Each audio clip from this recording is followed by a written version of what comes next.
বরফের রাজ্যে এক রহস্যময় সৈনিক পেঙ্গুইন।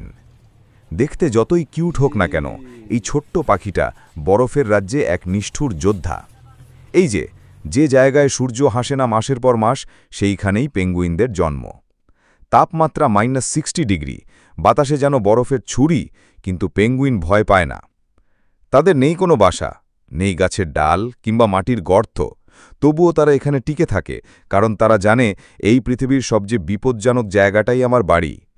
বাবা পেঙ্গুইন দাঁড়িয়ে থাকে এক পা তুলে বরফের ওপর, ৬৫ দিন ডিমটা বুকের নিচে রেখে, না খেয়ে, না নড়ে, না ঘুমিয়ে।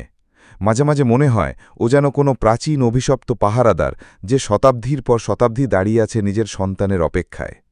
আর যখন দল ভেদে হাঁটতে থাকে পেঙ্গুইনরা, দেখতে লাগে যেন এক রহস্যময় সেনাবাহিনী বরফের ভেতর দিয়ে গিয়ে চলেছে। না, এরা কেবল পাখি না, এরা বরফের যোদ্ধা, নীরব বীর, একটা পুরনো জীবনের গল্প যা পৃথিবীর এক কোণে এখনও বেঁচে আছে। তাদের চোখে কোনো ভয় নেই, তাদের জীবনে আছে শুধু লড়াই, ভালোবাসা আর আত্মত্যাগ।